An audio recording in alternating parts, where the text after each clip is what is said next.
There is still a little bit of stigma about being a female in this industry.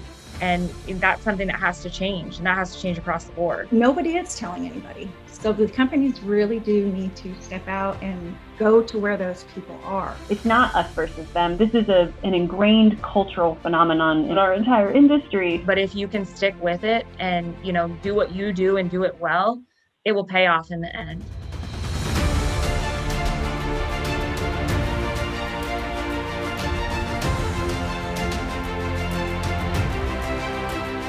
Hi, everyone. Thanks so much for joining us today. My name is Autumn Sullivan. I'm the Marketing Director for Mobilization Funding, and this is a special episode of Built for Growth. We're going to be talking about women in construction and specifically the Levelset survey, Women in Construction, and the results. I have with me today Laura Gross, who is the Membership Director for the ABC Florida Gulf Coast chapter, and also Lori Drake, who is the community manager at Levelset for the payment professionals, and she is also the manager of the credit education program at Levelset. Thank you both so much for joining me today. Thanks for having us. So we did do an episode on Built for Growth previously about women in construction, but then when this survey came out, I was like, we have to talk about this. So I'm super excited to dig into it. I want to talk about what surprised you guys, what was validated, and then most importantly, I want to talk about actionable advice or strategies that we can offer construction business owners to get more women into construction careers. The majority of the women who responded said that they worked for a company that was a company size of 1 to 10 employees, and I was really surprised by that. I was thinking that bigger companies would have more diversity. So I was surprised. Laura, can I start with you? What did you think of that? It wasn't as surprising to me. I think smaller companies tend to offer a little bit more flexibility and creativity. So I think that there's a draw for women to work for those companies. Our chapter of ABC, we actually only have 7 full-time employees, and 4 of those are women. And that seems to be, just from an association perspective, which tend to be smaller offices, that tends to be the trend that you see. So the stat wasn't as surprising. And with my experience with construction companies, that's the norm. I do think, though, that the flexibility, especially now, post-COVID, I think plays a huge piece in why people choose to work where they work. What about you, Lori? Did that confirm what it has been your experience as well? So I was actually really surprised that that number was so high above all the rest of them. I've always worked for kind of the mid-market and then just a few kind of the corporates, but you still manage your own branch. So I would have said the mid-market would be where you get the most diversity. Corporate levels, it gets a lot harder. I can see the diversity in small because usually they have the women in the office and the men in the field. So, I can see it. I was just really surprised to see that was that many. I think the takeaway for me was that, was like you said, Laura, like the small businesses can be more flexible. I also wonder if it's a lot of like mom and pop where there's family being employed, or like, I know my husband has worked in construction for 20 years now, and it's always like the husband, but the wife also works there, and then maybe the son, and then and the sister. Like it's a family business, and so I could see that. Let's talk about representation in the workforce. The question from Levelset was, what percentage of your company's employees are women? And about 22% said 10% of their company was women. But then 18% said either 1% or 25%, which is like a weird split. Yeah. So Lori, I wanted to ask you, do you think this is about some companies putting more effort into diversity programs, or is there something else happening here? I personally think this one is more by territory. Austin is huge at being diverse. I know Seattle is huge at being diverse. Maybe Oklahoma City isn't so much. I think depending where everybody is, there is definitely different ways companies are doing that. We actually have a diversity program that, we promoted 12 women last year to management positions. We hired another 11 women last year for other positions. we're actually at 35% female for our company, which from what I've seen is actually a really good number. So I think territory is really going to make a difference. Yeah, I would agree with Lori. I think the makeup of the area or the region that the company works in plays a huge part in that. And as Lori mentioned, the diversity is such a hot topic right now. And I think that a lot of companies are putting forth much more effort into having, whether they have an established diversity program or starting a diversity program. Because I think as the guard changes within a lot of these companies, they're starting to be able to reflect and say, we need to get with it, get with the times. It's 2021. And, women have just as much to offer in construction as men do. And so I think there's some of that also as we transition out of one generation into the other. I think there's going to be that number is going to continue to rise. I love what you said about, women have just as much to offer as men in construction. And I want to talk about that for just a second, because I think we could do a better job of pushing that message and showcasing that. And so I wanted to ask you both, what strategies should company owners be looking at to recruit women, and particularly to recruit women who are new to the construction trade? I think that there is and this isn't only for women, but also for the younger generation. I think construction has to be made sexy again. You think of construction and you think about swinging a hammer. And yes, you need people that can do that, but there are so many facets to this industry. Every big company, big to medium-sized company, has a marketing person that they employ. They maybe have somebody that does social media. So I think getting away from that perception that it's just doing the vertical building is one way to increase women in the workforce. But also there are so many skilled trades women, and it's making sure that companies are being vocal about the opportunities to be a tradesperson. So offering training, what is their, professional advancement look like? I think all of those things companies can do to attract women and attract more females into not only their business, but also the industry. In December of 2020, there were 140,000 jobs that were lost all by women. So there's a ton of women that are looking for a new career. And I think if you can highlight the advantages to being in construction, because there are a lot, it's a viable career. It's not something that's just going to go away, that, you have a better chance of recruiting. Yeah, I'll go right off of that. We were actually talking about this the other day. And if you notice in the survey, it's just, noticing the credit manager age has kind of hit, I don't want to say, the wrong thing, but it's like 40 and 50 and over. There's not that younger age yet that have come into the construction arena.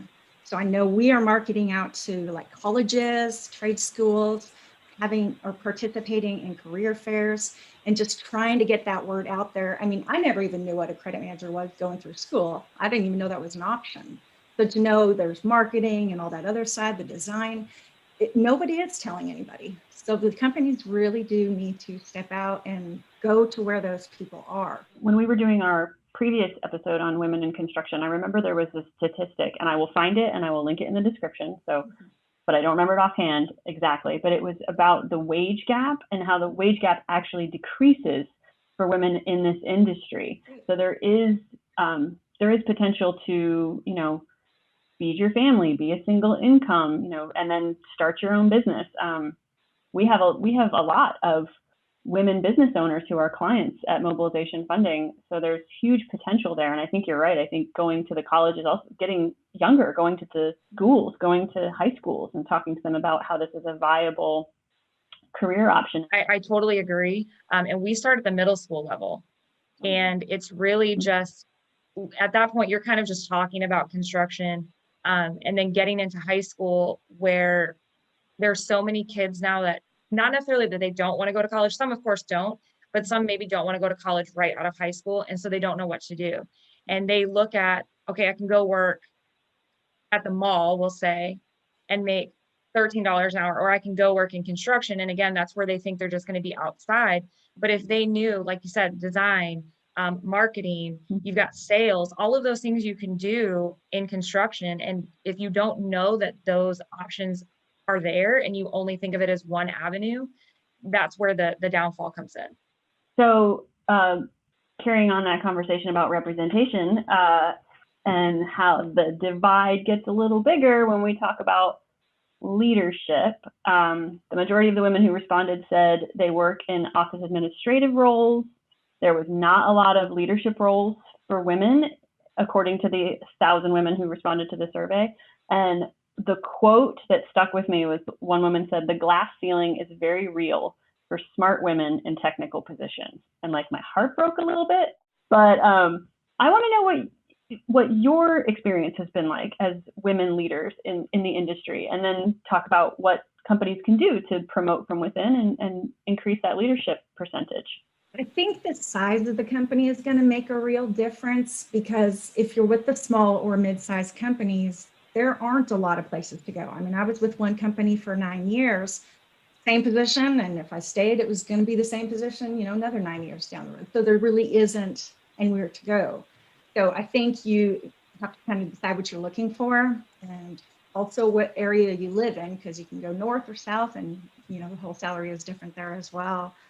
But as long as your employer will let you continue your education, let you go to, say, like the quarterly association meetings, the credit conferences, those kind of things are more valuable to you personally. Even if you don't get that raise, but they're covering the expenses for that, it's never going to not be a good thing to go. And if something does happen and you do decide to go somewhere else, that education is looked at and wanted at those larger companies, and then that's where it'll help with your pay and hopefully get higher up in the position. I would agree with Lori. I think it depends on the company and what your opportunity is, and that's why I think it's so important that companies lay that out, because you can get to a point where it's like, this is as good as it's going to get, and maybe you stay there because there are additional benefits.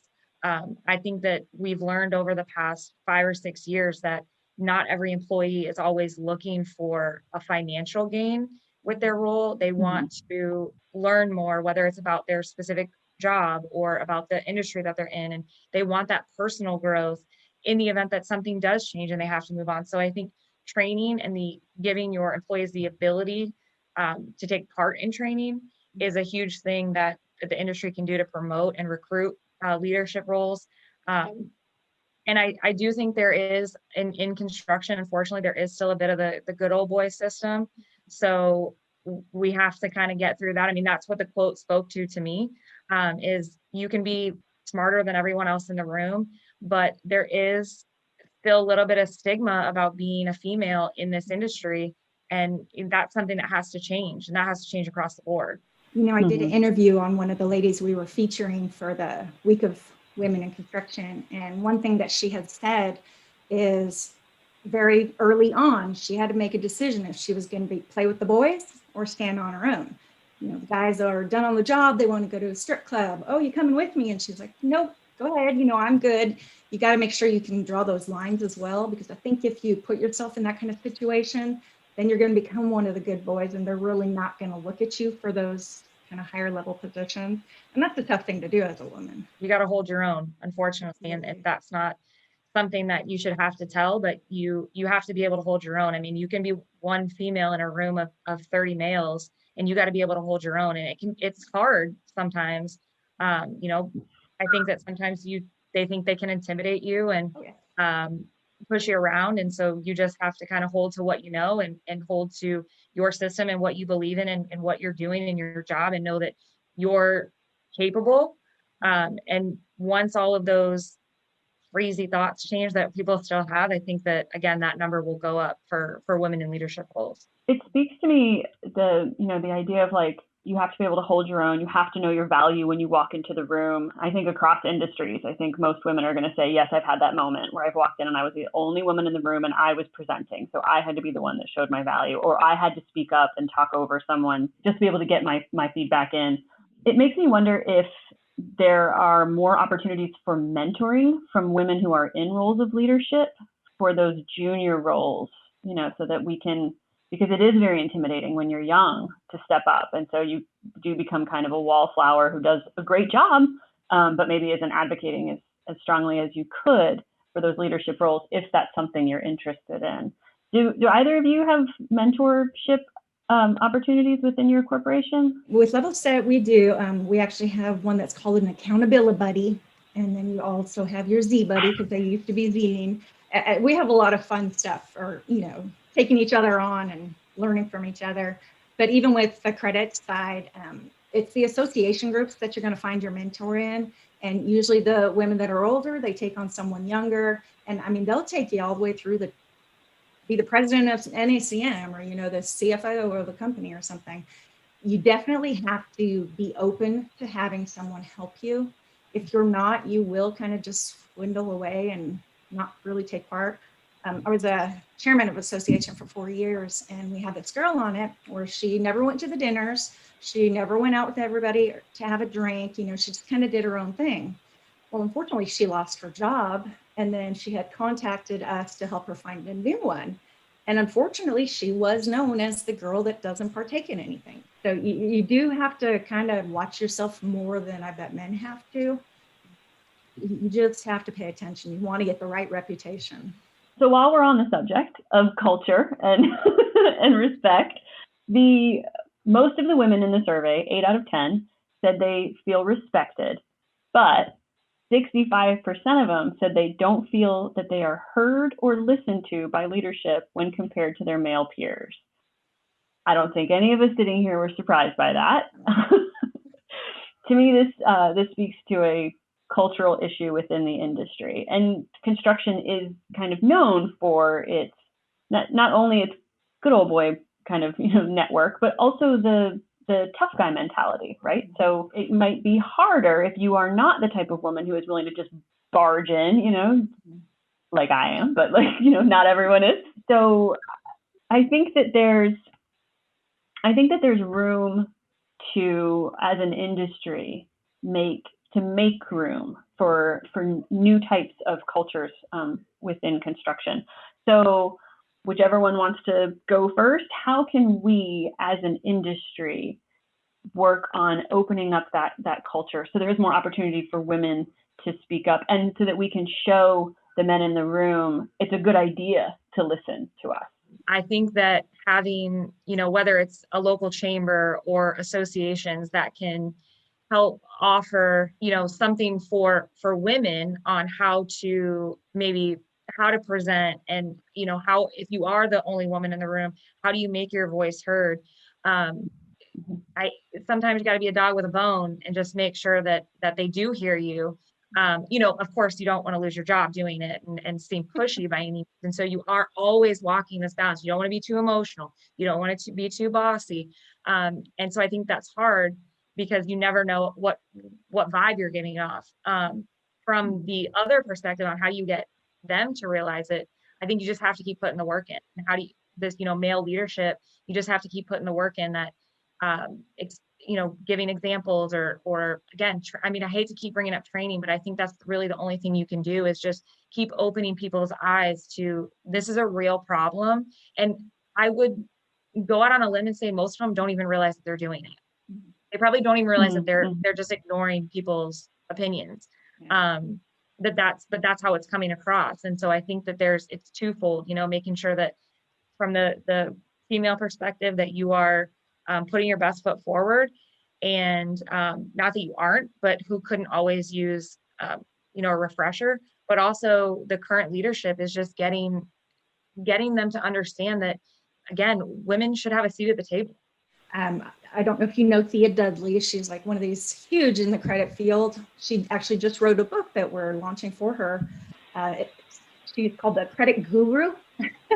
So you go to levelset.com, credit book, you can see it. But she's actually got a chapter in there where she talks about how to get heard, what to say, when to say it, how to say it. And like you were saying, those emotions, you got to keep out of it.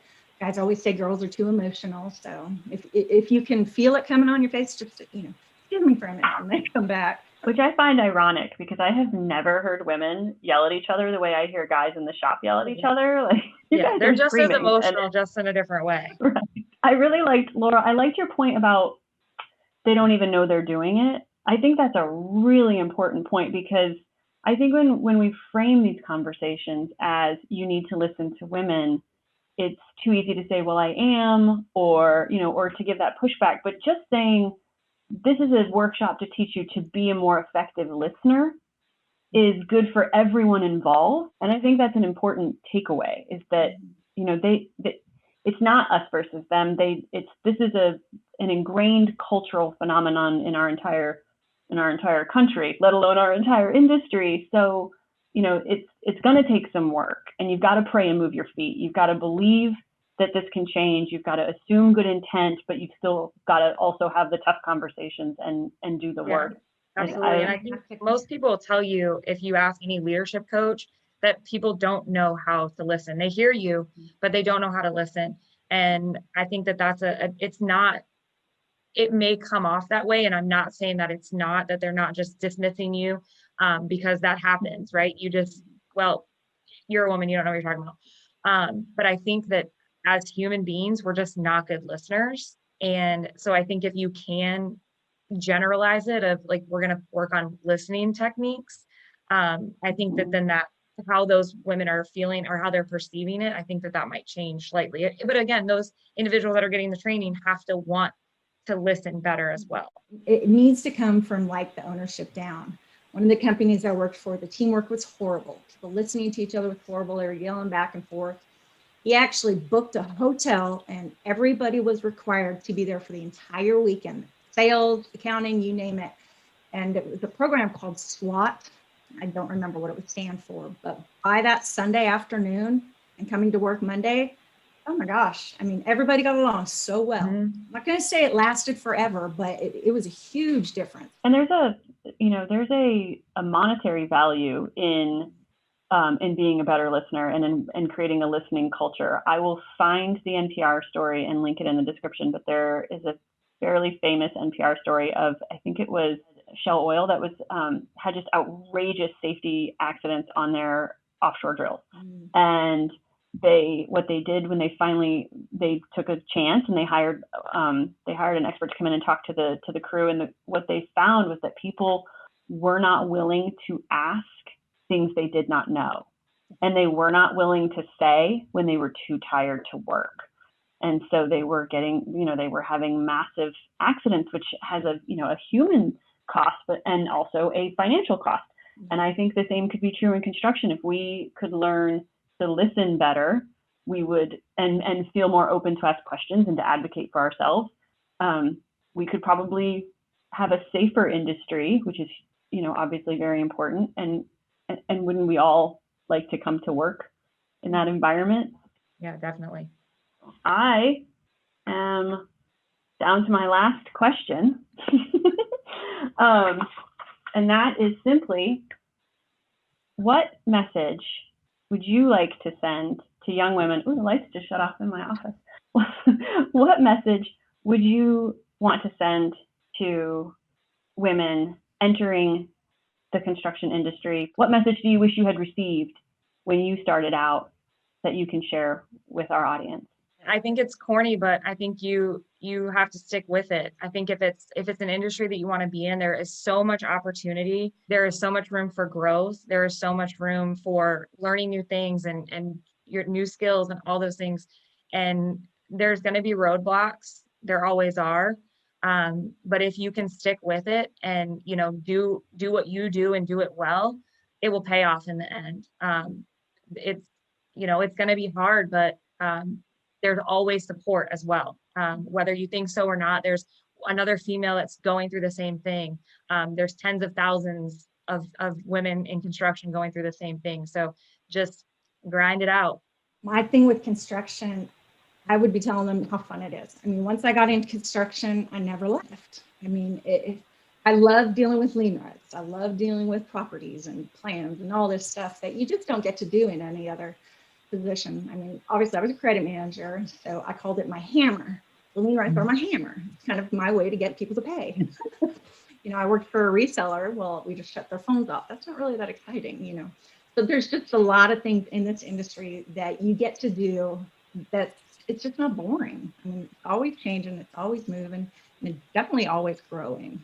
I mean, even during all the COVID, we were essentials and we still went to work and still built stuff. So I think that would be a point I would make across. Yeah, you could be working on a project on a school one day and healthcare the next day. So it's an ever-changing environment for sure. And no day is the same. No day is the same. Even for, I'm not on a project and out in the field, but no day is the same. Right. Fun and full of opportunity, but you got to grind it out. Yep. That was amazing. Thank you guys so much for your time. This was so wonderful. Thank you all for your time as well. I hope you like and subscribe. Visit mobilizationfunding.com for more videos and resources. If you are part of the construction industry and in the Tampa Bay area, I hope you check out the ABC Florida Gulf Coast chapter. And no matter where you are, I hope you check out Levelset. Thank you all so much. Have a great day.